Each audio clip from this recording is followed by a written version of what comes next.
Hey everybody, it's Christine, and today I have a different project for you. It is going to be an advent calendar using the Santa Squad collection from Blvd. This video is also going to be a little different because I want to show you how I made each square. However, it's going to be silly if I talk to you that whole time. So what I'm going to do is just give you a quick rundown here at the beginning, and then I'm going to just let some music play and let you watch how it all comes together, and then I will check back in at the end. So right now what you're seeing me do is I'm taking the 6x6 paper pad and I am cutting some 2x2 squares. I got a ready-made chipboard advent calendar from a big box store, and so rather than recreate one like with my cutting machine, I decided I would just do that. The drawers on it are 2-inch squares with little pull-out tabs, and so that made it really easy to cut those down to size. I am not going to cover all the sides of the square. I am just going to cover the face of each drawer, and then I'm also going to cover around the outside edges of the advent calendar and use some big 12x12 paper for that. But for the actual drawers themselves, I'm just using the 6x6 paper pad. That way I don't have to cut into my 12x12 paper that has that nice big scale and is ready to roll for some of my bigger projects. And so what you can see is I've got my piles there. In lieu of doing a whole bunch of different patterns, because I really did seriously think about doing a different pattern on every square, I decided to stick with the monochromatic sides of the patterned papers and just do 5 different ones. There's 5 rows and there are 5 columns. So doing 5 different colors made it nice and easy, and you can see how I just am going to lay those out so that they don't line up exactly all the same colors in one spot. By doing the monochromatic colors, it allows me to go a little more crazy with my embellishing. Whereas if I had done all the different patterns, I think I would have kept my embellishing a little more simple. Either way works great, but for me, I felt like this was the route I wanted to go down. Right now, I am using just a template that I've made to trace the notch into each drawer, and I'm just going to cut each of those out and then start adding them onto the individual drawers. You can see the actual base itself off in the left-hand corner of the screen, and there's one of the drawers right there. I'm going to just add some simple but good adhesive onto the back using my Easy Runner Grand, and there you have it. Okay, so pretty simple to get the base decorated, and using all these different colors really makes it pop and bright and colorful and just really quite fun, just like the Santa Squad collection from Blvd. To decorate them, I'm going to do a couple things. First of all, I'm going to punch out white circles, and those are going to be the accompaniment to either a piece from one of the ephemera packs or one of the cardstock stickers. Those are the 2 types of embellishments I'm going to use for my first layer. So I'm going to use the white circle, and you can see I've done the number 7 there already. And then I use the white circle, and then I used a piece from the ephemera pack, and then I am also adding on a beetle black Florence alphabet set. So I pulled out, I have a couple sets of that. You do need more than one in order to have all the numbers. And I'm going to add those because it adds a really nice contrast with the black there. And basically how I'm going to treat this is I'm going to create an initial layer with the circles and the stickers or the ephemera, and then I'm going to add even more to it. So I'm treating each one kind of as a little mini canvas, and adding accents to it that coordinate with the rest of my piece. So I'm going to stop talking for a little bit and let you just watch, and then I will pick back up here in a little bit and explain a little bit more about my next layering.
To create my next and final layer, I'm going to pull out a whole bunch of the epoxy sets from Bella Boulevard, as well as I'm going to pull out some of the enamel stuff. I'm going to just pull out all these dimensional shiny things, and I'm going to use those to add some smaller accents to each drawer. So you can see the variety of them that I've got going there. I've got snowflakes, I've got hearts, I've got Santa Squad icons, I've got these stars and arrows, and just lots of little options.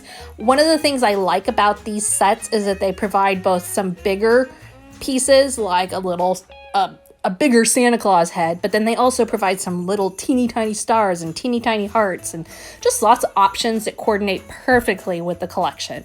So I'm going to continue to let you watch this, and then I will check back in with you here at the end.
right, so I am wrapping things up. You can definitely check out some close-ups of this project over on the Bella Boulevard blog, which I will link you to down below. Hope that this gave you an idea of a fairly simple approach to creating something like this, but also really enjoyable. It really brought out my creative side, allowed me to use a lot of elements from a fun collection, but it didn't take me that long, especially because I had the pre-assembled base. All in, I would say this took me about an hour, which is not that much. Now, I do also want to make a note that because I have 4 kids, there's no way I can fit 4 little things into each drawer every day. So I decided to use this as an activity advent calendar, and I'm going to include on the blog the different activities that I'm going to put in each drawer. And so they'll open it up and we'll have a different Christmas themed activity to do that day, and leaving myself a little bit of grace that if I need to switch one around, I can. But that is my plan for how I'm going to use this for this upcoming Christmas season. Thank you so much for being here today. Be sure to hit that subscribe button, and we will see you again next time.